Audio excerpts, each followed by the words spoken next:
2024년 12월 22일 예배를 시작하도록 하겠습니다. 저희 사도신경으로 주께 신앙 고백하시면서 나아가도록 하겠습니다. 전능하사 천지를 만드신 하나님 아버지를 내가 믿사오며 그 외아들 우리 주 예수 그리스도를 믿사오니 이는 성령으로 잉태하사 동정녀 마리아에게 나시고 본디오 빌라도에게 고난을 받으사 십자가에 못 박혀 죽으시고 장사한 지 사흘 만에 죽은 자 가운데서 다시 살아나시며 하늘에 오르사 전능하신 하나님 우편에 앉아 계시다가 도리로서 산자와 죽은 자를 심판하러 오시리라.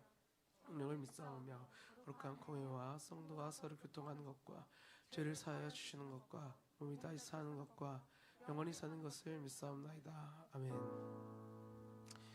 아멘. 여러분 어떻게 지난 한 주간 잘 지내셨나요? 요즘 감기가 유행이래요. 저도 지금 감기에 걸려서 목소리가 잘 안 나옵니다. 그래서 여러분들께 정말 부탁드릴 게 있는데요. 여러분 저는 여러분들까지 합쳐서 모두가 찬양팀이라고 생각하고 있습니다. 우리가 정말 우리만 여기서 찬양하는 것이 아니라 여러분들의 개개인의 목소리도 하나의 악기입니다. 그리하여서 여러분이 목소리로 함께 주를 찬양하였으면 좋겠습니다. 함께 찬양합시다.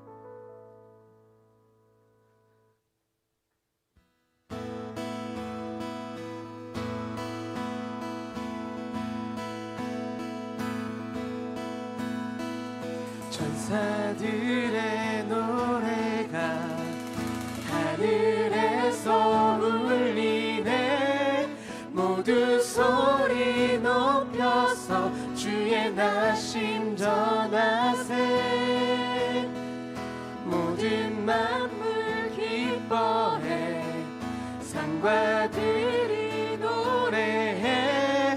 아름다운 노래가 온 세상에 퍼지네.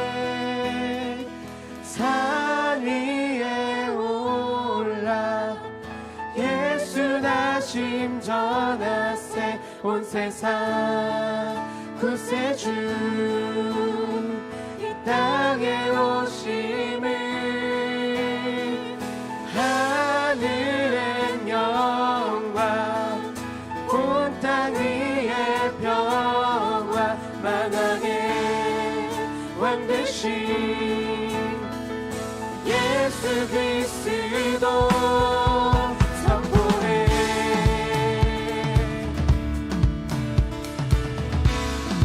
우리 다 함께 자리에서 일어나서 기쁘게 아기 예수의 탄생을 찬양합시다. 구유 안에 누이신 구유 안에 누이신 어린 아기 예수께 우리들도 다 함께 기쁜 찬송 부르자. 오늘하신 구주는 영원하신 왕이라 세상 모든 나라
땅에 오신 예수님의 영광을 찬양합시다.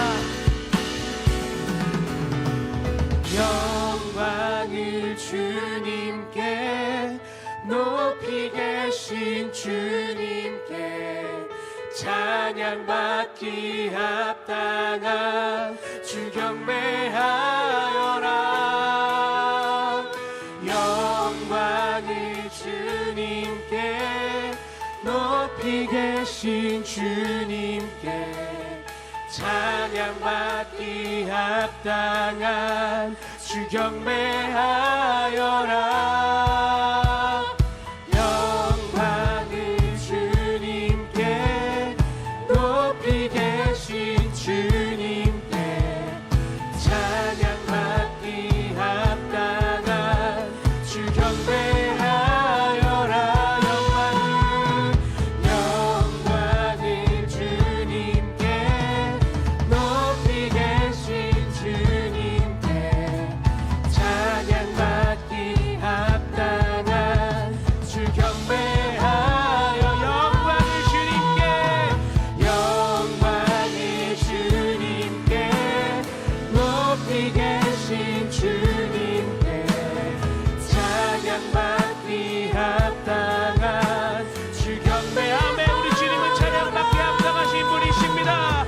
영광을 주님께 높이 계신 주님께 찬양받기 합당한 주 경배하여라.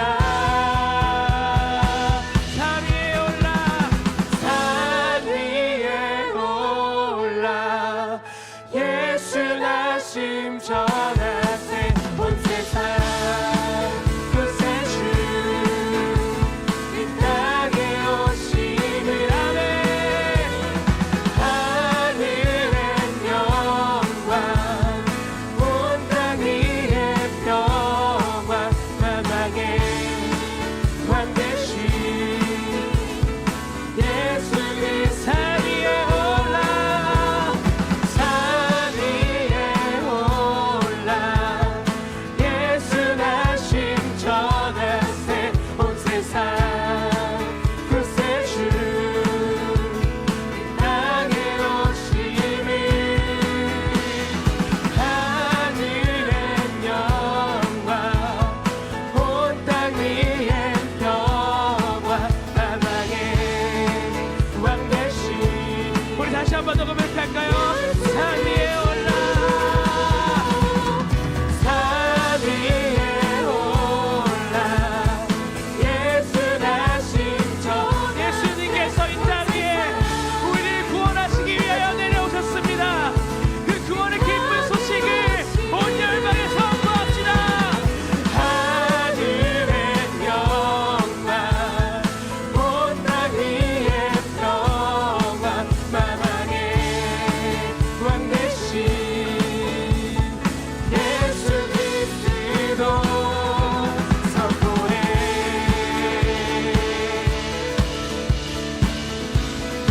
아멘.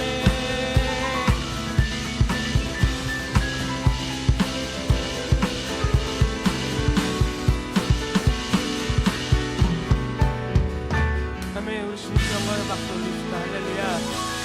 아멘.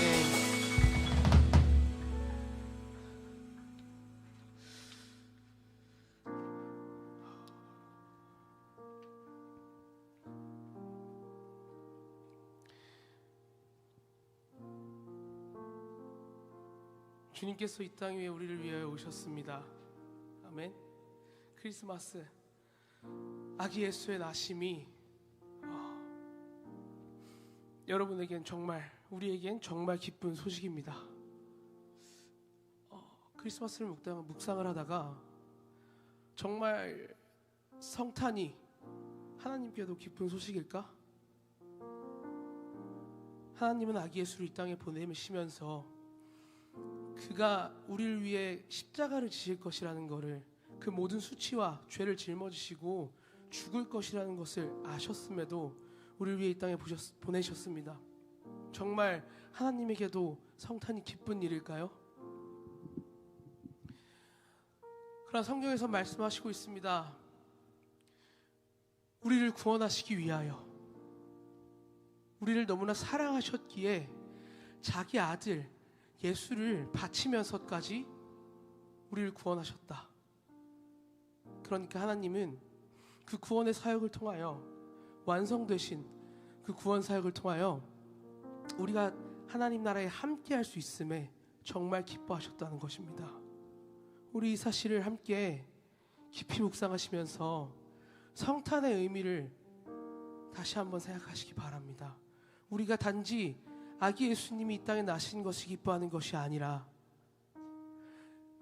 구약을 통하여 약속하셨던 그 약속들을 예수님의 나심으로 모두 이루신 신실하신 하나님을 보시며 곧 다시 오시겠다, 내가 필히 너희에게 승리를 주겠다 한 약속을 되새기고, 구약의 하나님이 우리의 하나님이라면 이 약속 또한 이루시리라 하실 신실하신 하나님의 약속을 믿으며 함께 찬양합시다.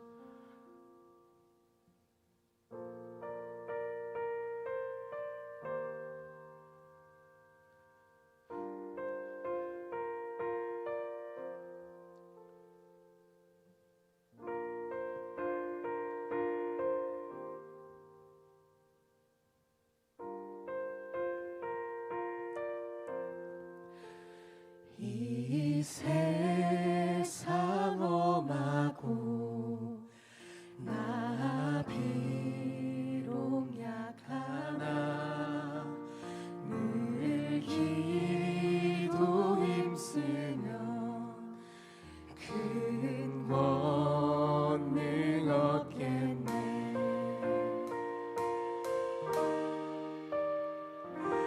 주의 은혜로 대속받아서 비와 같이 붉은 죄는 같이 되겠네.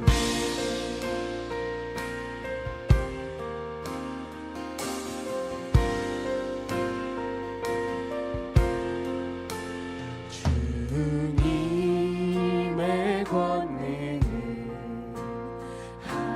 한없이 크오니 돌 같은 내 마음 곧 녹여주소서. 주의 은혜로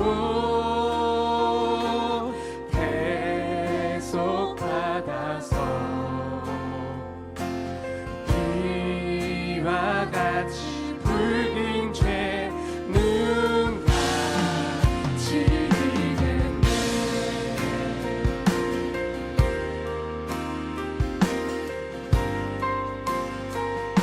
내 마음이 약하여, 내 맘이 약하여 늘 넘어지오니 주 예수님 주사 굳세게 하소서. 주의 은혜로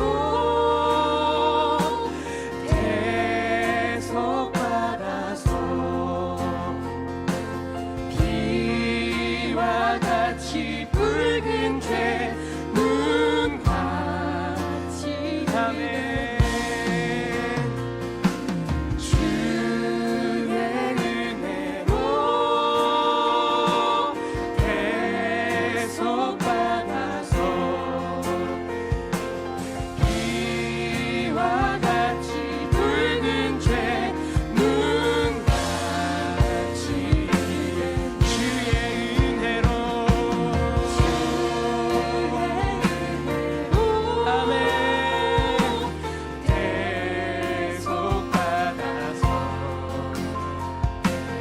비와 같이 붉은 죄는 우리 다시 한번 더 고백합시다. 주의 은혜로, 주의 은혜로 아멘. 대속받아서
앞에서는 늘 찬송하겠네.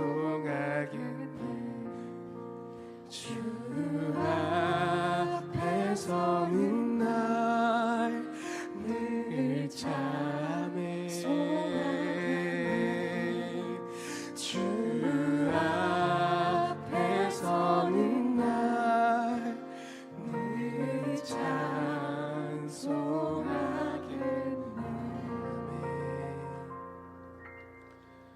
우리 이어서 그 하나님의 공의로우심을 찬양합시다.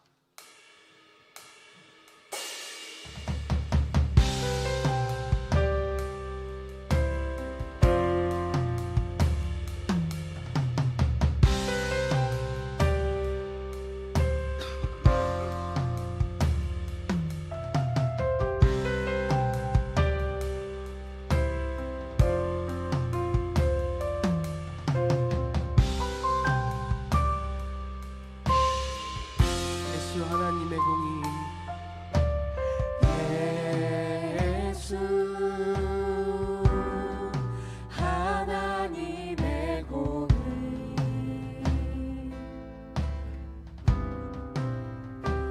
주 독생자 그의 나라 임하시네.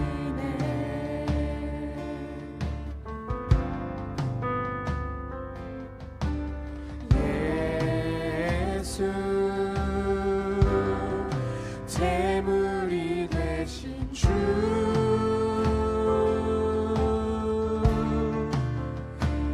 영광 중에 그의 나라 임하시네.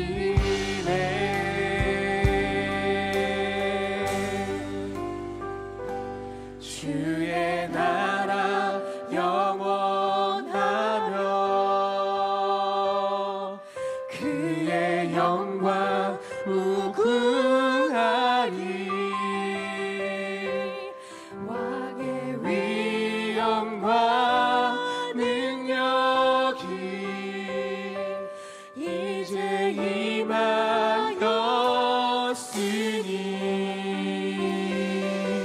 주의 주권과 주의 통치와 주의 나라 힘과 권세 임하네.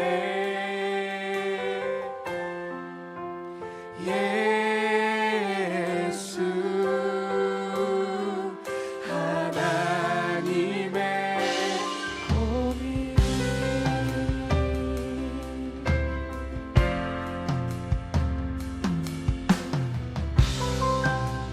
우리 다시 한 번 더 하나님의 공의로우심을 찬양합시다. 예수 하나님의 공의, 예수 하나님의 공의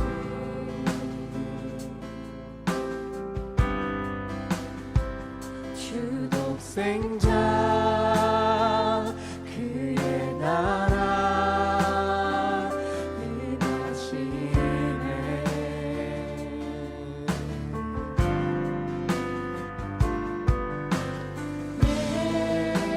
예수 재물이 되신 주 영광 중에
나아갑시다. 우리 주 하나님은 영광 받으시기 합당하신 분이십니다. 그 공의의 속성을 지키시기 위하여 죄의 삭은 사망이라 말씀하셨으니 그 예수를 우리의 죄의 삭스로 보내셨습니다. 우리 이제 주님을 찬양하고 그 승리를 선포합시다. 우리 어린 양의 보혈을 의지하고 하나님의 신실하고 심의 믿음으로 나아갑시다. 우리 선포하고 고백하시면서 나아가도록 하겠습니다.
시간 예배를 위하여 주소연 자매님 나오셔서 기도해 주시겠습니다.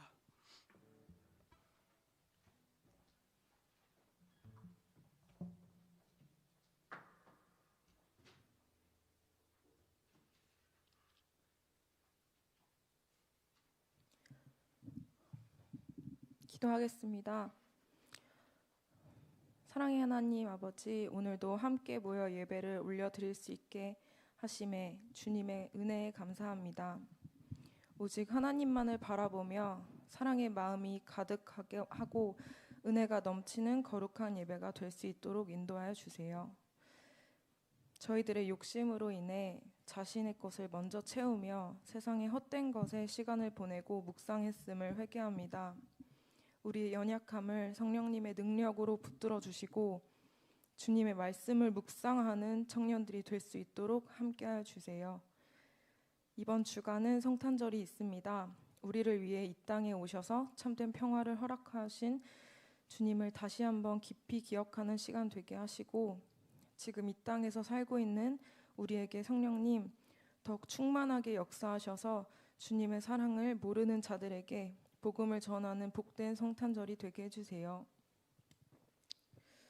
주님, 현재 우리나라의 국민들이 힘든 시기에 있습니다. 나라의 혼란과 혼돈 속에서도 주님의 인도하심을 믿으며 기도하오니 우리나라가 견고하고 흔들리지 않도록 주님의 손으로 만지시며 인도하여 주시옵소서. 국민을 진정으로 섬기며 나라를 사랑하는 지도자들이 넘치게 하시고 모두 합심하여 기도하고 주님의 사랑을 복음으로 전하는 나라로 이끌어 주세요. 오늘 있는 성탄 예배를 준비한 저희들의 마음을 기쁘게 받아주시고 후에 있을 요리 시간도 모두 다치지 않고 즐겁게 마무리되도록 함께 해주세요.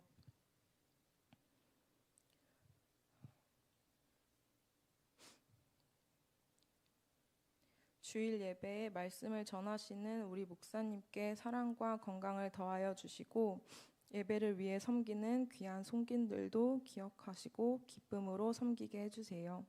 언제나 감사하며 사랑하는 예수 그리스도의 이름으로 기도드렸습니다. 아멘.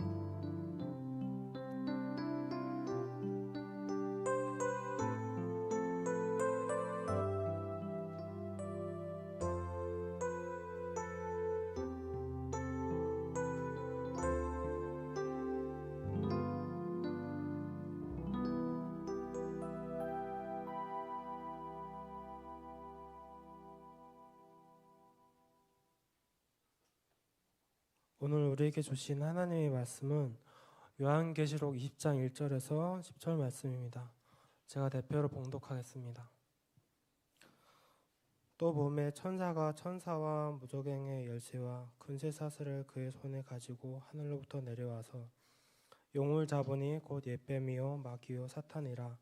잡아서 천년 동안 결박하여 무저갱에 던져넣고 잠그고 그 위에 안봉하여 천년이 차도록 다시는 만국을 미혹하지 못하게 하였는데 구에는 반드시 잠깐 놓이리라. 또 내가 보자들을 보니 거기 앉는 자들이 있어 심판하는 권세를 받았더라. 또 내가 보니 예수를 증언함과 하나님의 말씀 때문에 목뱀을 당한 자들의 영혼들과 또 짐승과 그의 우상에게 경배하지 아니하고 그들의 이마와 손에 그의 표를 받지 아니한 자들이 살아서 그리스도와 더불어 천년 동안 왕노릇하니 그 나머지 죽은 자들은 그 천년이 차기까지 살지 못하더라. 이는 첫째 부활이라. 이 첫째 부활에 참여하는 자들은 복이 있고 거룩하도다. 둘째 사망이 그들을 다스리는 권세가 없고 도리어 그들이 하나님과 그리스도의 제사장이 되어 천년 동안 그리스도와 더불어 왕노릇하리라. 천년이 참에 사탄이 그 옥에 놓여 나와서 땅의 사방 백성 곧 곡과 마곡을 미혹하고 모아 쌍을 붙이리니 구수가 바다의 모래 같으리라. 그들이 지면에 널리 퍼져 성도들의 전과 사랑하시는 성을 두르매 하늘에 불이 내려와 그들을 태워버리고 또 그들을 미혹하고 마귀가 불과 유황 못에 던져지니 거기는 그 짐승과 거짓 선지자가 있어 세세토록 밤낮 괴로움을 받으리라. 이 말씀은 살아계신 하나님의 말씀입니다. 아멘. 네, 안녕하세요. 감사합니다. 오늘은 예수 그리스도와 왕노릇하리라 이와 같은 제목으로 말씀 나누겠습니다. 어렸을 때라고 하면은 이제 제가 고등학교 때였던 것 같은데 그 진주만이라는 영화가 나와서 친구들과 함께 영화관에서 봤습니다. 그 내용은 다는 기억이 안 나고요. 두 멋진 군인이 나오는데 친구 사이고 그 사이에 간호사로 나온 한 아리따운 여성이 나오는데요. 삼각관계가 이제 형성이 돼서 이렇게 참 재미있는 그런 이야기가 있었습니다. 재미있게 본 기억이 있는데요. 또 하나의 기억이 뭐냐면요. 그게 무려 한 3시간 정도거든요. 네. 3시간 정도 되는 영화 나는 거뜬히 볼 수 있다 하시는 분들. 저는 좀 어려워요. 저는 참 이렇게 2시간만 이렇게 보더라도 눈이 막 뻑뻑해지고 네. 그래서 막 야, 왜 이렇게 기냐? 재미는 있는데 왜 이렇게 기냐? 제가 그렇게 딱 말을 했었던 그 장면이 이렇게 떠올라요. 그 영화관에서 친구한테 영화가 이제 세계 2차 대전을 배경으로 하고 있는데 일본이 이제 태평양 지역에 세력을 확장해 가면서 미국의 그 진주만을 공격한 사건을 배경으로 하고 있는데요. 지금 생각해도 어떻게 미국을 건드릴 생각을 다 했지? 이런 생각이 들어요. 예. 근데 당시 일본은 이제 전쟁 경험도 많이 쌓이고 중국, 뭐 동남아시아, 군사력 측면에서도 꽤 강하였기 때문에 또 기습하면 승산이 있겠다 이렇게 생각했던 것 같아요. 그리고 실제로요 미국에 많은 피해가 있었습니다. 정말 쑥대밭이 되었는데 그러나 그걸로 승리하지 못했습니다. 상황은 완전히 달라지잖아요. 미국이 당시에는 이제 중립적이었다가 이 진주만 사건으로 인해서 이제 피해를 입고 이제 본격적으로 참전하겠다 해서 연합군이랑 같이 하게 되는데 45년 8월 6일에 히로시마에 원자폭탄이 투하가 되고 또 3일 뒤에 나가사키에 원자폭탄이 투하가 됩니다. 그래서 항복하게 되고 세계대전이 끝나는데 야 이게 엄청난 반전이잖아요. 네, 일본이 막 언제까지 어디까지 이 확장해 나갈까 할 때 미국이 참전하게 되고 완전히 끝이 났어요. 그래서 무슨 생각이 드냐면 이 세상에는 영원한 권세와 힘은 없다. 정말 무너지지 않을 것 같은 나라와 지도자와 이런 모든 힘들도 언젠가는 꺾이는구나. 이 세상에 영원한 권세는 없구나. 이런 생각이 듭니다. 일본 제국도 패배하고 힘이 꺾였고 세계 역사 속에 뭐 여러 제국들이 있었잖아요. 대영 제국, 해가 지지 않는 나라. 여기서도 식민지가 많이 있기 때문에 여기서는 해가 져도 저쪽에서는 해가 안 지는. 그래서 해가 지지 않는 이 대영 제국도 지금은 그런 위험이 다 사라졌죠. 물론 훌륭한 나라지만 이 세상에 영원한 건 없어요. 이 세상에 영원한 건 없어요.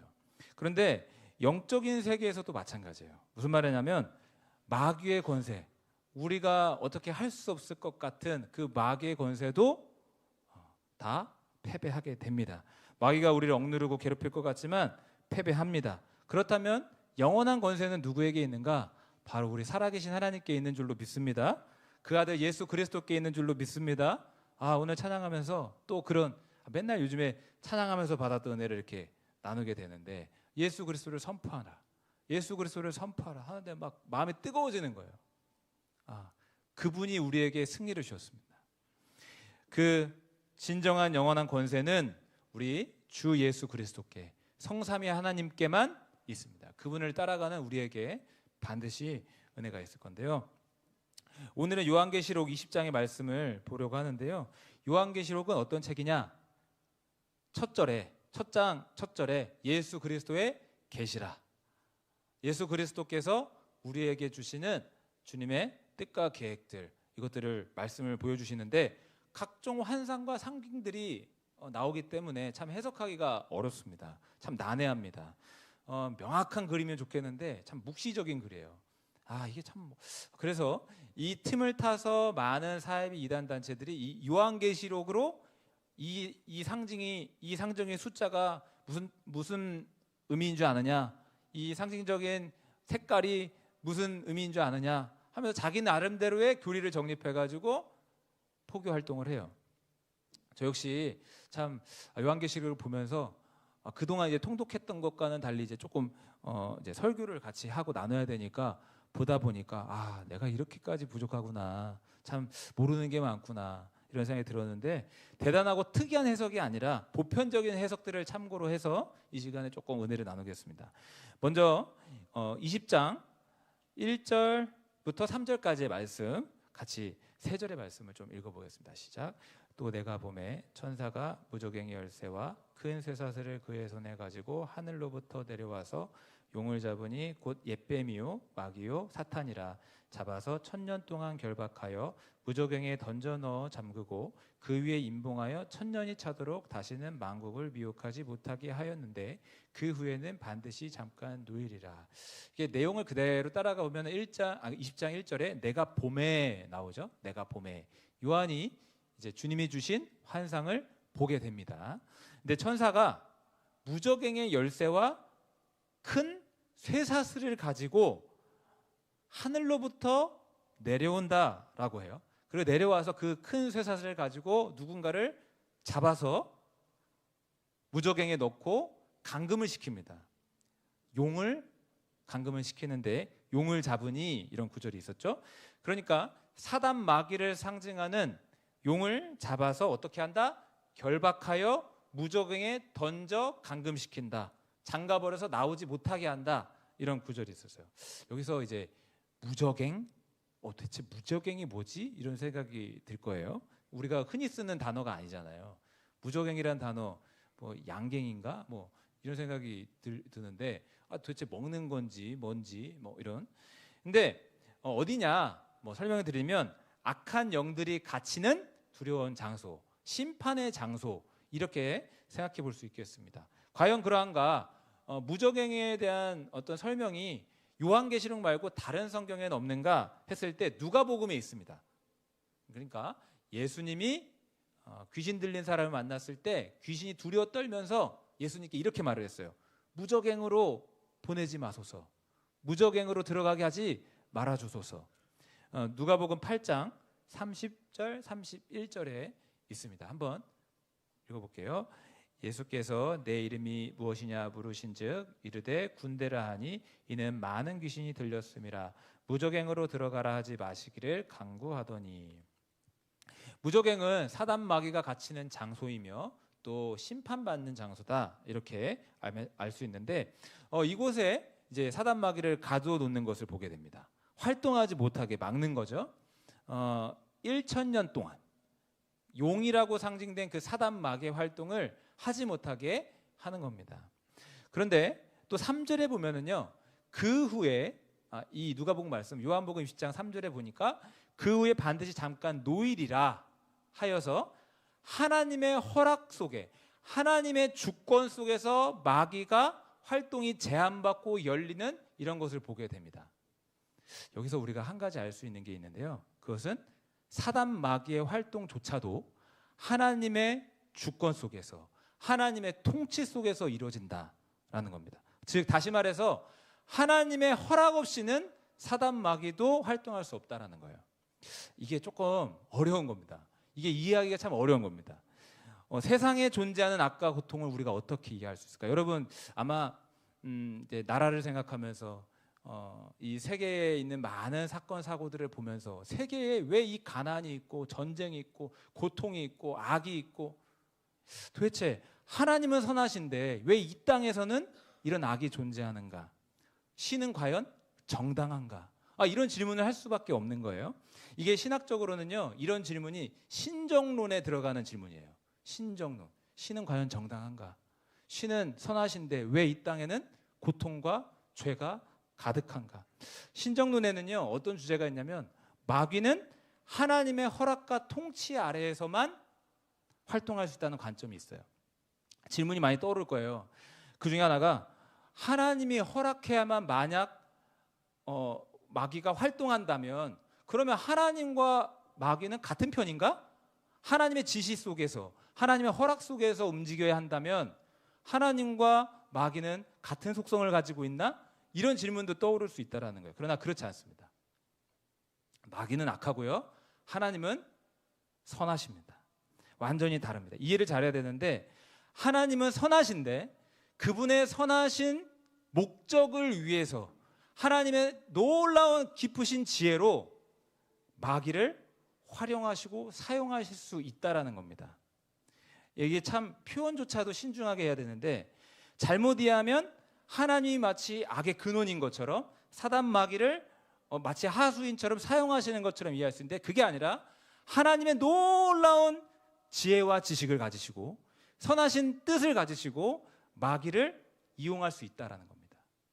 그리고 우리의 삶 속에 하나님의 허락 속에서 모든 것이 이루어지기 때문에 모든 것을 통치하시기 때문에 그분은 우리의 주권자라고 고백할 수 있는 거예요.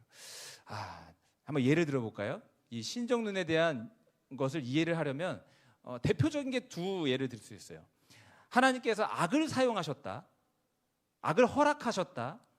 욥을 아시죠?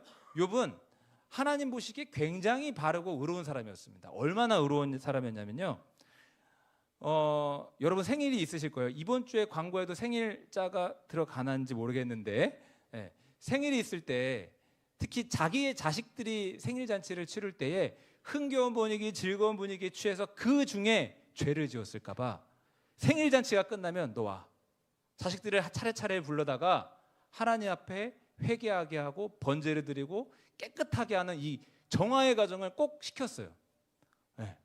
너 혹시 그러니까 아버지 나 죄 안 지었어요.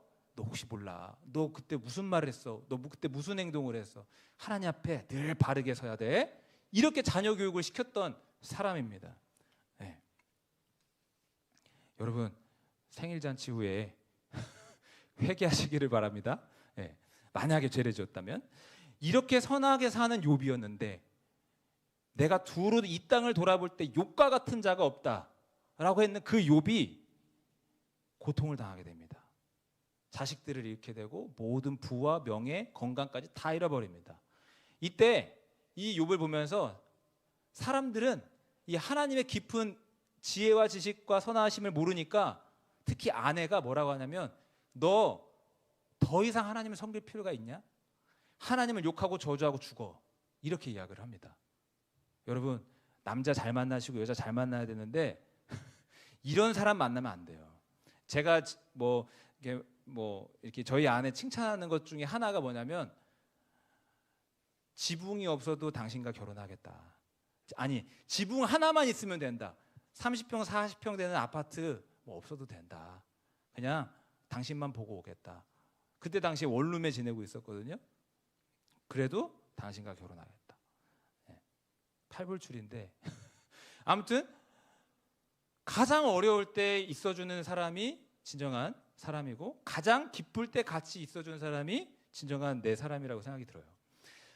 근데 이 욥의 아내는 하나님을 욕하고 죽어라, 하나님의 뜻을 모르니까요.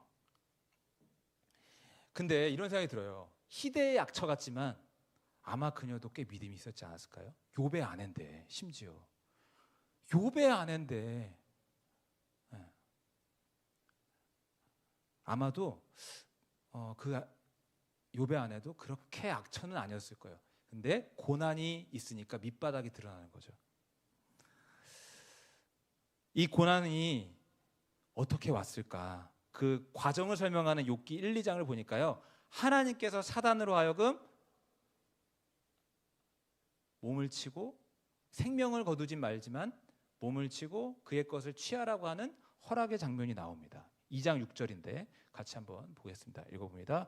여호와께서 사탄에게 이르시되 내가 그를 내 손에 맡기노라. 다만 그의 생명은 해하지 말지니라. 욥이 나중에 뭐라고 고백합니까? 그 고난을 다 통과한 다음에 내가 그동안 주님을 귀로 들었지만 이제는 내가 보고 하나님을 더 알게 됐습니다. 하나님께서 한 사람을 세워나가시는 과정 중에 사단을 통해서 고난을 사용하시고 때로는 질병도 사용하시고 그렇게 하신다는 거예요. 여러분, 하나님께서는 모든 걸 다스리십니다. 영적 세계를 이해할 때 우리가 오해하지 말 것은 하나님과 사단이 동등한 위치에 서서 대립하는 이 대립각을 이루는 이원론전 세계관이 아니라 사단막은 우리의 적이지만 하나님의 적은 아닙니다. 하나님은 하나님의 선하신 뜻과 계획을 통해 이루기 위해서 사용하시는 거죠. 아무것도 아닌 거예요, 사단은. 하나님 앞에. 또 다른 대표적인 사건이 뭐냐면요, 십자가예요. 예수 그리스도의 십자가예요. 유대인들의 시기가 있었죠. 사람들이 다 예수님만 따라다니는 거예요.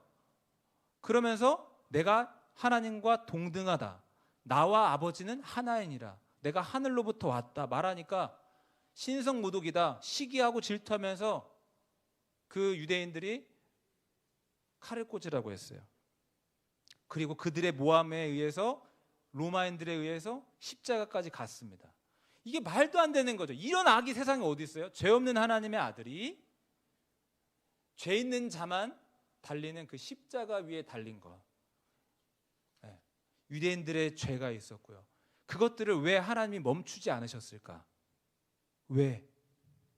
근데 이 사단의 활동, 이 악을 사용하셔서 죄 없는 하나님의 아들이 죽게 하신 겁니다. 그 죽음은 죄의 삭슬 대신 갚아버리시는 것. 사망으로 우리가 죽어야 되는데 하나님의 아들이 우리 온 세상 죄인들을 대신해 죽게 하신, 죄의 삭슬 대신 갚아버리신 것. 놀랍죠? 그 죄악이 있을 때, 악의 흐름이 막 있을 때 하나님이시라면 악을 끊어버리셔야 되는 거 아니냐? 우리는 이렇게 생각할 수 있어요. 선하신 하나님이신데 하나님의 아들이 고통받는 걸 두고만 보시느냐? 이건 말도 안 된다. 하나님 대체 하나님 이 세계를 어떻게 운영해 가시는 겁니까? 우리는 이해하기가 어려워요. 그런데 우리 인간을 다 구원하시기 위한 이 구원의 목적과 선하신 뜻을 이루기 위해서 그것을 허락하신 거죠. 그래서 하나님의 아들이 우리를 위해서 죽고 우리가 죄 사함 받게 된 겁니다. 하나님은요, 모든 것을 통치하시고 다스리시는 왕 중의 왕입니다. 심지어 마귀조차도 하나님의 주권 속에 있으면서 하나님의 허락 없이는 활동할 수 없습니다.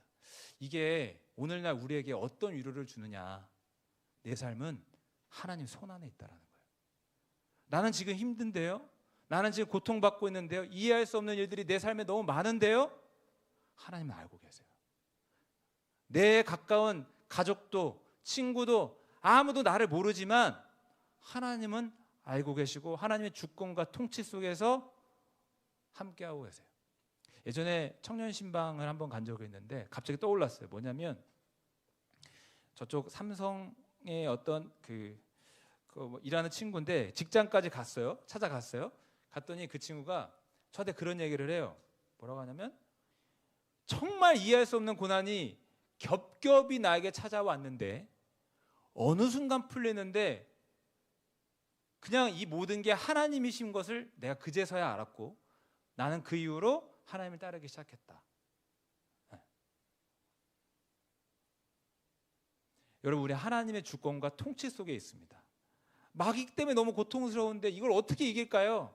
하나님께 기도하시며 하나님의 주권을 믿고 선포하시면서 담대히 나아가시길 바랍니다. 하나님의 선한 계획 속에 있어요. 그러면서 이 찬양이 떠올랐어요. 다 이해 못해도,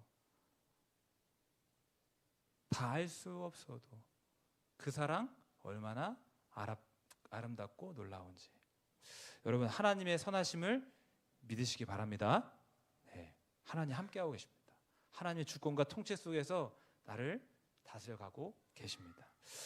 요한계시록 20장을 다시 보게 될 텐데 여기서 이제 세 가지 천년 왕국설이 나옵니다. 지금 몇 시예요?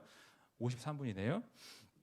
천년 동안 사단이 감금되었더라. 천년 동안 예수 그리스도께서 다스리시더라. 이런 구절이 20장에 나오잖아요. 예. 이 구절을 해석하면서요, 크게 세 가지의 견해가 있습니다. 저도 참 이해하기가, 그리고 그 세부적으로 이해하기가 참 어려운 부분이 있는데 여전히 공부를 해야 된다 생각이 들어요. 물론 그게 전부도 아니에요. 그 세 가지 학설이 크게 있는데 뭐냐면, 천년 동안 예수님께서 통치하신다. 근데 이게 또 재림과 연관되어 있는데 무천년설, 전천년설, 후천년설 세 가지 중에 어느 것을 지지하느냐? 절대적인 건 없습니다. 절대적인 건 없어요. 전천년설은 뭐냐면요, 20장 1절에 3절에서 나온 대로 사탄의 무적인 갇힌다. 그리고 예수님이 다시 오신다. 그리고 4절에 나온 대로 순교자들이 살아난다. 성도의 몸이 부활하여서 그리스도와 함께 예수님이 함께 하실 때, 재림하실 때 다스리는 거예요. 근데 또 보면 4절에 사단이 풀린다라고 하잖아요. 갇혔던 사단이 풀린다고 하잖아요. 이것이 이제 사단이 잠시 풀려서 마지막 반역을 일으키는데, 이것이 뭐 흔히 영화로도 나오는데 아마겟돈 전쟁이다, 뭐 이렇게 표현을 해요. 최후 심판입니다. 예수님께서 재림하시고 성도들이 몸이 부활하여서 천년 동안 다스리는데 사단은 다시 활동하고 그 사단을 최후 일격을 하시는 그런 전천년설이라고 있어요. 그럼 후천년설은 뭐냐면요, 이 말씀 혹시 아세요? 천국 복음이 예수님 오시기 전에 다 모든 민족에게 전파가 될 것이다. 한번 볼까요? 마태복음 24장 14절. 마태복음 24장 14절의 말씀 혹시. 네, 후천년설을 지지하는 사람들은 요 구절을 좀 많이 인용합니다. 한번 볼까요? 이 천국 복음이 모든 민족에게 증언되기 위하여 온 세상에 전파되리니 그제야 끝이 오리라. 이 구절 많이 보셨죠? 세계 모든 민족에게 예수님의 이름이 전파되고 땅끝까지 예수님의 이름이 전파되고 많은 사람들이 구원받게 되는 대부흥의 시기가 올 것이다. 대부흥, 대추수, 이런 표현을 많이 씁니다. 그래서 이 후천년설을 지지하는 사람들은 세상을 낙관적으로 봐요. 좋아질 거라고 봐요. 복음을 믿는 자들이 많아지니까 나라의 뭐 사회 곳곳에 좋은 변화들이 많이 일어날 것이다 라고 생각을 합니다. 그래서 이런 후천년설 지지자들은 열심히 복음을 전하고 열심히 노력을 해요. 하나님의 나라를 이루기를 원합니다. 그런데 후천년설이 좀 조금 전천년설과 무천년설과는 조금 뭐랄까요, 이렇게 지지를 못 받는 경향이 있어져요. 왜냐하면 지금 우리나라가 어떻게 돼가고 있죠? 지금 이 사회가 이 세계가 어떻게 흘러가고 있죠? 악이 창궐하잖아요. 악이 더 기세 등등하잖아요. 제가 그 어느 한 강의를 듣다가 제가 막 알아본 건 아닌데 이런 강의를 들었어요. 지금 친부와 계부의 성폭행을 따로 구분하지 않는다. 계부만 자기의 그 자식들을 성폭행하는 일들을 많이 있었는데 지금은 친부 가릴 것 없이, 계부 가릴 것 없이 자기 자식인데도 불구하고 그렇게 그런 악을 저지른다. 그래서 굳이 친부 계부를 나눠서 통계를 따지지 않는다. 이런 얘기를 들었어요. 사랑해야 될 사람들끼리 사랑하지 않는, 자식들을 자기의 감정 쓰레기통으로 여기고 마구 함부로 대하는 그런 경우들이 많이 있죠. 자식도 마찬가지예요. 조금 나에게 기분 나쁘게 했다고, 하고 있던 게임을 하게 하지 못했다고 자기의 부모를 수십 방을 칼로 찔러 죽이는, 연인 관계에서도 마찬가지고요. 물론 우리는 대부흥을 꿈꾸고 나가야 되지만 그래서 이 세상에 들끓는 이 악을 볼 때, 그리고 예수님께서 하셨던 말세에 사랑에 식어지고 더 고통하는 때가 오고 한 이런 구절들과 비교했을 때 좀 후천연설을 지지를 하지 않는 경향이 있는 것 같아요. 마지막 무천연설은요, 무천연설이 지지를 제일 많이 받아요. 뭐냐면요, 어거스틴이라든지 마르틴 루터라든지 존 칼빈이라든지 이런 정말 굵직굵직한 신학자들이 지지했던 견해인데요. 예수님이 다스리시는 이 천년 왕궁이 문자적으로 천년이 아니라 전천년설도 예수님이 재림하셔서 천년을 다스리시고 뭐 이런 게 아니고, 예수님이 오셨던 초림과 예수님이 다시 오시는 재림과 이 사이의 교회 시대를 천년 왕국이라고 하는 겁니다.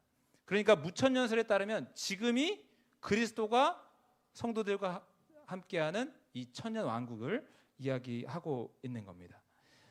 하지만 천년 왕국이 끝날 때쯤 아까 그 사단이 놓인다, 감금됐지만 놓인다 하는 그 구절에 나온 것처럼 잠깐 노임받아서 대배교, 뭐 대환란 이런 게 있지만 예수님은 결국엔 다시 오셔서 산자와 죽은 자를 심판하러. 저는 그냥 소개를 조금 했는데요. 우리가 사실은 이 마지막 때를 잘 몰라요. 저도 그냥 이 견해를 이야기했을 뿐이고 이 세 가지 견해 안에 더 세부적인 것들이 더 들어가 있어서 대체 마지막 때는 어떻게 되는 거지? 잘 모르겠어요. 그리고 모르는 게 오히려 정직한 거예요.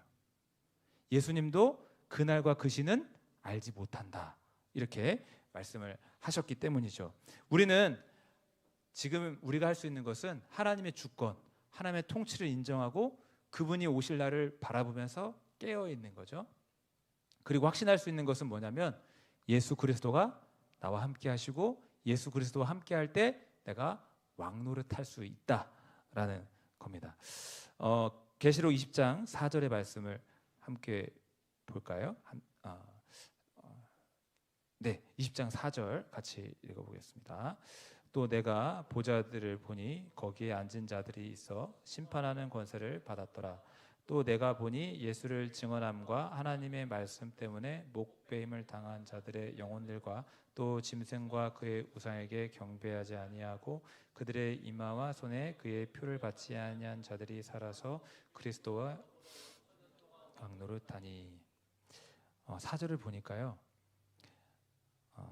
보좌들이 나옵니다. 4절에 보니까 내가 보좌들을 보니, 여러분 보좌들이라고 해서 이 복수형으로 나오잖아요. 하나님이 앉아 계신 보좌, 단수형으로 안 나오고 보좌들이 나옵니다. 이거를 하나님의 보좌라고 보지 않고요, 하나님의 그 놀라운 영광을 힘입은 우리들에게 보좌에 앉게 하는, 왕노릇할 수 있게 하는 권세를 우리 성도들에게 주신다라는 말씀이에요. 그렇다면 왕이신 예수님과 함께 우리가 어떻게 보좌에 앉아 있을 수 있을까? 예수님을 믿기 때문에, 예수님과 함께 살기 때문에, 예수를 증언함과 하나님 말씀 때문에 목배임을 당한 자, 예수님께 모든 걸 걸고 하나님 말씀을 위해 생명을 걸었기 때문에 주님과 영광을 누리게 되는 겁니다. 제가 이번 주에 어느 새벽에 그냥 정말 뜬금없이요, 새벽에 이제 차를 타고 교회로 오는데 그 짤막한 시간에 자존심이라는 단어가 갑자기 떠오르는 거예요. 제가 자존심 상하는 어떤 일이 있었던 건 아닙니다. 주중에 그냥 자존심이라는 단어가 떠오르면서, 야, 이 자존심이라는 게 참 이게 돈보다 중요하고 그 어떤 이 세상에 귀중한 것보다 더 중요하구나. 이 자존심 한번 긁히면 가장 가까웠던 사람이랑도 철천지 원수가 되고, 이 자존심이 뭘까? 그냥 진짜 문득 이런 생각이 잠깐 들었어요. 진짜 어이가 없죠? 네. 자존심 한번 건들면 이 사람 물불 안 가리는구나, 이런 생각이 들었어요. 그러면서 어떤 생각이 또 이렇게 연상이 되냐면, 일본의 그 할복 문화 있잖아요. 할복 문화. 배를 찌르고 가르고 하고 또 뒤에 서서 어떤 무사들이 서가지고 이 할복해서 완전히 죽지 못한 그 사람을 베고, 이 할복 문화. 근데 이게 명예를 위한 거잖아요. 사무라이의 명예. 내가 어떤 일을 완수하지 못했을 때, 또 죽으니 너 죽어, 할복해, 네 실패를 네 스스로 감당해 해가지고 이 내 명예, 내 자존심을 지키기 위해서 이 할복을 한단 말이에요. 그게 문득 떠오르는 거예요. 자존심이라는 게 대체 뭔데? 내 목숨까지 내놓을 수 있는 건가? 그런데 오늘 보시면 예수님의 이름을 위해서, 예수님의 사랑을 위해서 내 목까지 내놓는다라는 이야기가 있잖아요. 예수님은 나와 별개잖아요. 근데 왜 하필 저 예수 그리스도를 위해서 내 것을 다 내어놓을 수 있을까? 이유는 그냥 하나인 것 같아요. 예수님의 명예가 내 명예이기 때문에, 예수님의 사랑이 너무 크기 때문에. 결론이 왔어요. 그런 사람들이 있구나. 그런 사람들이 존재하는구나. 예수 그리스도를 위해서 내 모든 것을 바칠 수 있는 사람들이 있구나. 예수님의 명예가 실추되면 내 명예가 실추됐다고 생각하고 하나님 말씀을 땅에 떨어뜨릴 수 없어서, 부인할 수 없어서 내 목까지 가져가라고 하는 사람들이 있구나. 그 사람들을 예수님이 지켜주시는구나. 나를 시인한 자 내가 하늘에서 그를 시인할 것이다. 나를 부인한 자 나도 하늘에서 그를 부인할 것이지만, 나를 시인한 자, 내 명예를 위해 싸운 자 나도 그를 높여주리라. 여러분, 성경에 보니까 예수 그리스도와 함께한 자는 영원한 영광을 누립니다. 우리가 살아가면서 많은 어려움들이 있을 수 있습니다. 실제로 요한계시록에 보니까 짐승의 표를 받은 사람은 매매를 할 수 없는 경제적인 그 제재 현상이 일어나잖아요. 그러니까 로마 시대에도 그리스도인들을 핍박할 때 어떻게 했을까요? 경제 제재를 하는 거예요. 지금도 우리가 경제 제재를 하는 걸 국제사에서 많이 보잖아요. 예를 들어서 북한 같은 경우에는 인권 유린을 하고 핵을 개발하면서 군사를 확장하고 계속 위협을 가하고 있으니까, 예를 들어서 석유를 어느 정도 제한을 두고 그거 외에는 수입이 안 되고 수출은 완전히 제약이 된다거나. 그러니까 이제 음성적으로 북한 같은 경우에는 외화벌이를 하기 위해서 마약을 자꾸 생산하고, 이런 문제들이 있잖아요. 경제 제재를 하잖아요. 마찬가지로 로마 시대에도 상업 길드가 있는데 여기에 들어오지 못하게 하는 거예요. 여기서 자꾸 우리가 활동해야 돈도 벌고 우리가 먹고 살고 할 수 있는데 제재를 가하는 거예요. 매매를 하지 못하게 하는 거예요. 그리스도인들이 얼마나 피폐해졌을까요? 우리처럼 이렇게 멀쩡한 옷을 입고 아침밥을 먹고 두 끼 세 끼를 먹고 지낼 수 있었을까요? 그렇지 않아요. 모였을 때 몰골이 다 피폐해졌을 겁니다. 그렇게 예배를 드린 사람들이 있었습니다.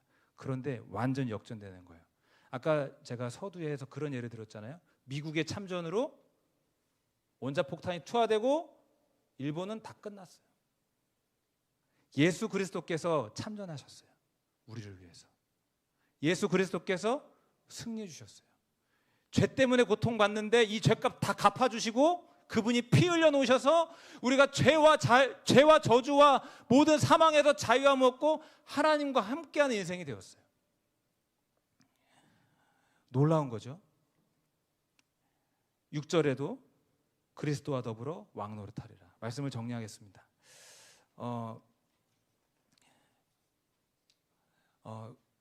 성경은 요한계시록을 저도 이번에 묵상하고 해보니까 그냥 온통 예수 그리스도예요.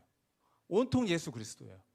그분이 나를 위해서 죽임 당하셨고 한 마리의 어린 양이 되어주셨는데 그분에게 모든 지혜와 모든 부와 모든 능력과 권세와 힘과 그분에게 모든 것이 있다. 그분을 찬양하라. 그분을 선포하라. 오직 예수 그리스도의 이름으로 일어나라. 오늘 막 찬양하는데 내가 너무 불쌍한 거예요. 너무 불쌍한 거예요. 내가 만왕의 왕이신 예수님의 이름을 알고 선포한다고 하는데 내가 무너져 있는 거예요. 일어나야지 그렇게 기도하는 겁니다. 여러분, 예수 그리스도와 함께 우리는 왕노릇하는 자들입니다. 예수 그리스도와 함께 하나님 나라에서 영원한 생명을 누릴 자들인 줄로 믿습니다. 네. 그리고 이 믿음 가지시고 오늘 이 자리에서 일어나세요. 오늘 이 자리에서 이미 승리는 내 것이다. 예수 그리스도의 보혈이 나를 위해 흘려졌고 하나님의 자녀가 되었고 나는 영광을 선포하는 그런 자녀가 되었다. 여러분, 오늘 예수님 이 자리에 함께 하시는 줄로 믿습니다. 예수님 이 자리에서 우리에게 일어나라 명하십니다. 저에게 먼저. 그리고 여러분들도 주님, 나에게 승리를 주옵소서. 그분은 사망과 죽음의 권세를 이기신 분입니다. 이 세상 모든 왕들이 다 죽었어요. 모든 사람들이 죽음 앞에선 다 무릎을 꿇었어요. 사망과 죽음의 권세를 이기신 예수 그리스도, 그분 앞에 안 될 건 없는 거예요. 예수님, 나를 일으켜 주옵소서. 여러분, 오늘 예수님의 이름을 붙잡고 일으켜 주옵소서. 그게 저의 기도 제목인데 여러분의 기도 제목이 될 수 있기를 간절히 소망합니다. 우리 약할 때 강함 대신에 함께 찬양하고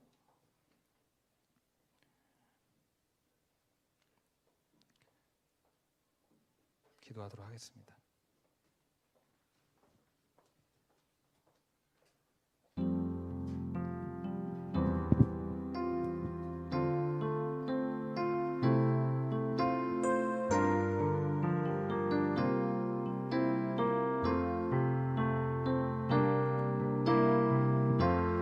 약할 때 강함 대신에 나의 보배가 되신 주 나의 모든 것,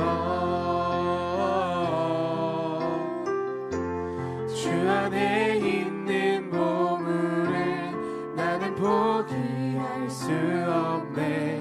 주 나의 모든 것. 십자가 죄사하셨네. 십자가 죄사하셨네. 주님의 이름 찬양해. 주 나의 모든 것. 쓰러진 나를 세우고 나의 빈잔을 채우네. 주 나의 모든. 우리 한 번 더 고백합니다. 우리 약할 때 강함 대신에, 약할 때 강함 대신에 나의 보배가 되신 주 나의 모든 것. 주 안에 있는 보물을 나는 포기할 수 없네. 주 나의 모든 것. 예수 어린 양 함께 고백합니다. 예수 어린 양 존귀한 이름. 예수 어린 양 존귀한 이름. 예수 어린 양, 예수 어린 양 존귀한 이름. 예수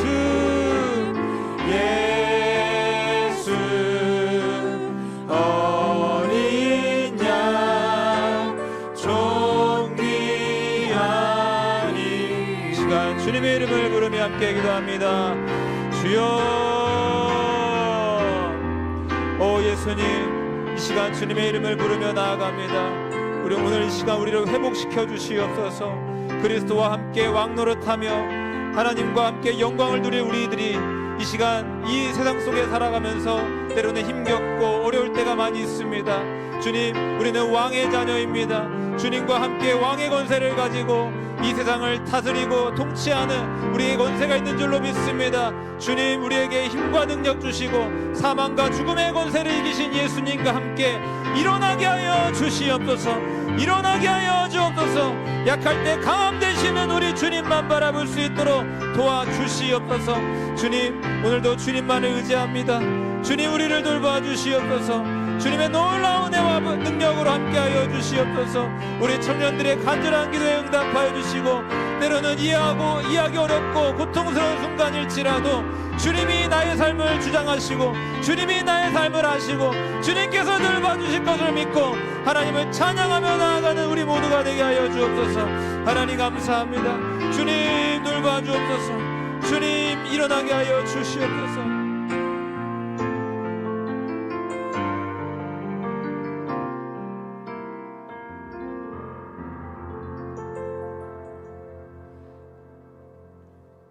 살아계신 하나님, 주님과 함께 왕노릇하며 주님이 주시는 영광스러운 보좌 위에 함께하여 주시는 줄로 믿습니다. 천국의 영광을 주셔서 감사를 드립니다. 하지만 천국의 영광만 있는 게 아니라 이 땅에서도 주님과 함께 승리하게 하시는 줄로 믿습니다. 승리자 되신 예수 그리스도의 이름을 선포하며 이기게 하여 주옵소서. 낙심한 자리, 힘든 자리에서 일어날 수 있는 저희 모두가 되게 도와주시옵소서. 예수님 이름으로 기도합니다. 아멘. 함께 자리에서 일어나셔서 봉헌 찬양하시겠습니다.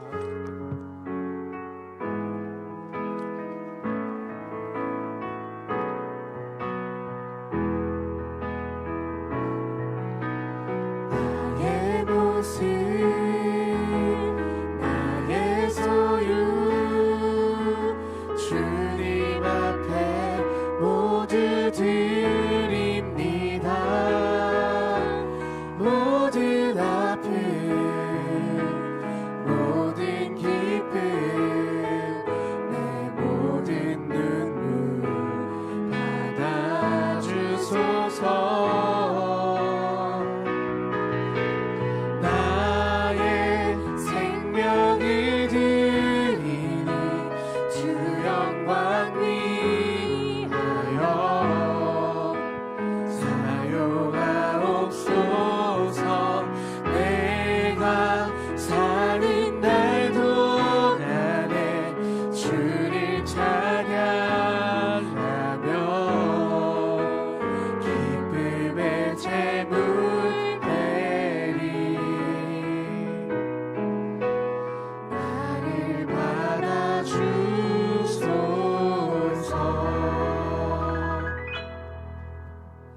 가슴에 손 얹고 기도합니다. 살아계신 하나님, 오늘도 주님 앞에 찬양과 영광 올려드린 귀한 청년들이 있습니다. 또한 마음을 담아 예물로 주님 앞에 영광 올려드립니다. 하나님, 청년들의 시간 주의 사랑으로 축복합니다. 건강하게 하시고 어디를 가든지 존귀한 자로 하나님의 영광 드러내는 자들이 되게 도와주옵소서. 어둠을 물리치는 빛의 자녀들이 되게 하시고 우리 청년들이 있는 곳에 평화가 임하게 하시고 예수님의 밝은 빛을 비출 수 있도록 도와주시옵소서. 나누고 꾸어주며 베푸는 인생들이 되게 하시고 우리 청년들이 어디를 가든지 승리하고 만지고 손대는 일들마다 다 성공시키고 정말 하나님의 주권 속에서 형통한 역사를 경험하게 하여 주옵소서. 주 예수 그리스도의 크신 은혜와 하나님 아버지의 거룩하신 사랑과 성령님의 인도 교통하심이 예수 그리스도를 선포하며 나아가는 모든 이들 위해 영원토록 함께 있기를 축원하옵나이다.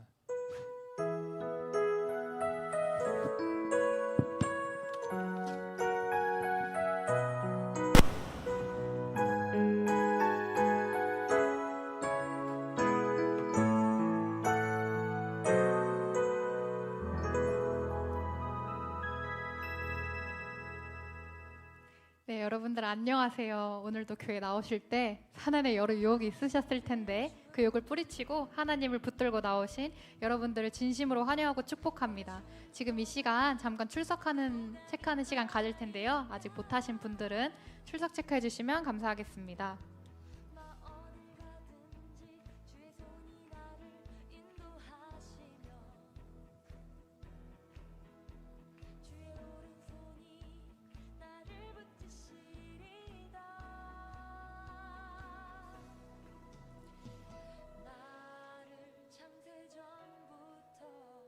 네, 어느 정도 해주신 것 같아서 다음 광고로 넘어갈게요. 다음 주 임사자분은 기도 진성호 형제, 성경봉독 김오길 형제, PPT 김장현 형제, 주보 김예린 자매, 봉헌 이승우 형제가 해주시겠습니다. 네, 그리고 저희 계속해서 동아리 개설 방법 안내해드리고 있는데 3인 이상 모집이 되면 그 동아리 리더분들은 간단한 기획안을 임원단에게 제출해 주시면 임원단이 목사님한테 전달해 드릴게요. 그래서 목사님이 컨펌 후에 동아리 진행이 가능하시니까요. 마음이 있으신 분들은 기획안을 제출해 주시면 감사하겠습니다. 네, 저희 1월 12일 오후 4시에 성경 공부가 있을 예정입니다. 그래서 같이 성경 공부하실 수 있는 분들은 해당 일자에 참석해 주시면 감사하겠습니다. 저희가 오늘 요리 대회가 있습니다. 그래서 오늘 성탄 축제 후에 이제 다 같이 지하 식당에 내려가서 요리 대회를 할 텐데요. 다음 장면 넘겨주세요. 저희가 심사 기준이 있습니다. 총 30점 만점인데 맛 얼마나 요리를 우수하게 잘 만들었는지, 그리고 플레이팅 얼마나 이쁘게 잘 플레이팅 했는지, 그리고 얼마나 완벽하게 조리되었는지, 이렇게 총 3가지를 보고 심사할 예정이니까요. 그 부분 참고하셔서 요리 대회 진행해 주시면 감사하겠습니다. 네, 안전하고 청결하고 맛있게 요리대회 임할 수 있도록 여러분들 참고해 주세요. 네, 그리고 오늘 이제 성탄절 찬양 축제 있죠? 지금 이제 올라가서 리허설을 할 예정인데요. 광고 끝나고 다 같이 저희가 5층에 올라가서 리허설을 해주시면 될 것 같습니다. 네. 그리고 저희 겨울 수련회가 있어요. 2월 6일부터 8일까지인데 직장인 분들은 이 날짜 참고하셔서 해당 일자에 같이 참석하실 수 있도록 연차 미리 사용해 주시면 감사하겠습니다. 주제는 예수를 깊이 생각하라고요. 주제 말씀은 히브리서 3장 1절 말씀이에요. 그래서 각자 집에서 해당 말씀 묵상하시고 겨울 수련회 임해 주셨으면 좋겠습니다. 네, 그리고 성탄절 연합 예배 및 세례식이 12월 25일 수요일 날 오전 10시 30분에 5층 예배실에서 있으니까요. 이날 다 같이 성탄절 예배 드리셨으면 좋겠습니다. 그리고 12월 31일 화요일 날에 오후 10시 반에 5층에서 이제 송구영신 예배가 있을 예정입니다. 그래서 해당 일에도 다 같이 예배 참석하실 수 있도록 참고해 주시면 감사하겠습니다. 네, 그리고 지금 잠깐 김재원 청년 나오셔서 FC 동아리 개설 관련해서 안내해 주실 거예요. 그래서 잠깐만 나와주세요.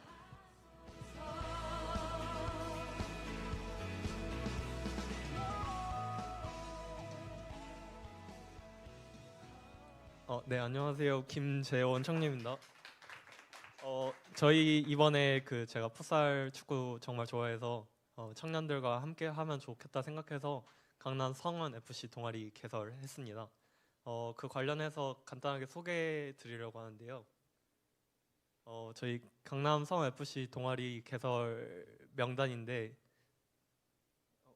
네, 남자 청년들 위주로 지금 구성되어 있고 저희가 이제 그 동아리 모집도 하고 있어서 다음 보여주시면은 저희 남녀 실력 상관없이 같이 즐기고 또 건강하게 안 다치게 차고 싶고 그다음에 더 나아가서 전도의 목적으로 비기독교인 지인분들 함께 초청해서 같이 차보려고 합니다.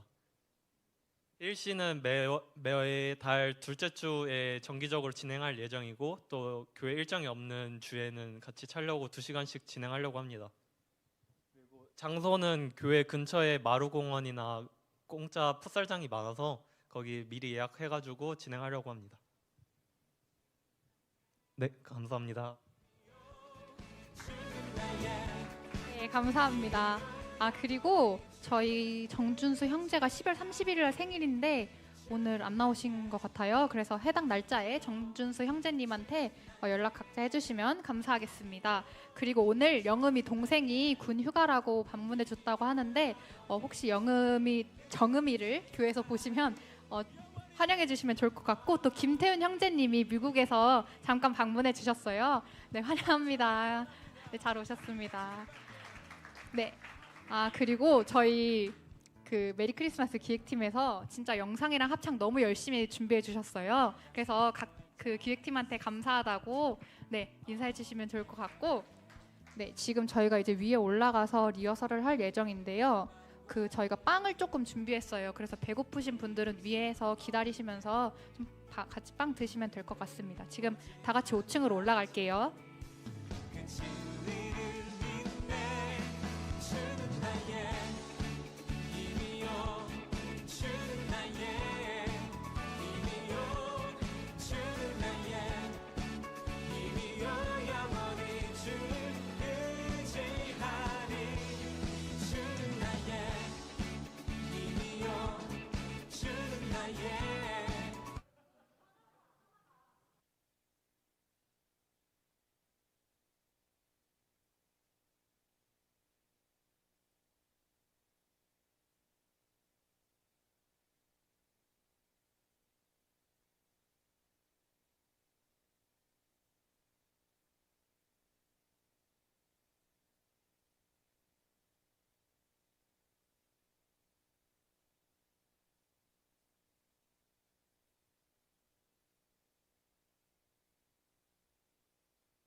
네, 여러분들 저희가 아예 영상 틀고 그냥 처음부터 여기서 리허설을 하려고 하거든요. 여러분들 집중해 주세요. 여러분들 집중해 주세요. 저희 리허설을 하려고 하는데 저희가 위에 올라가서 조명이 청소년부가 끝나면 이제 조명이 꺼질 거예요. 그러면 그때 이제 영상이 틀릴 건데 그때 이제 저희가 입장에서 서야 되는 거 맞을까요? 네, 그래서 저희가 지금 조명 끄고 영상 트는 것부터 해서 근데 여기서 입장하는 것부터 리허설을 해볼게요. 그리고 각 배우분들은 자리에 앉아주시고 네. 그래서 아예 처음부터 지금 리허설을 하려고 하니까요. 우선 영상을 먼저 틀고 잠시만요. 네, 입장은 때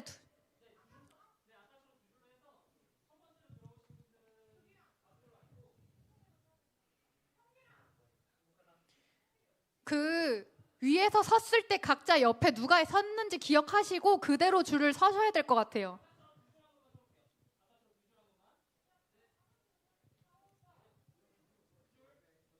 그리고 죄송한데 누구 한 명 문 좀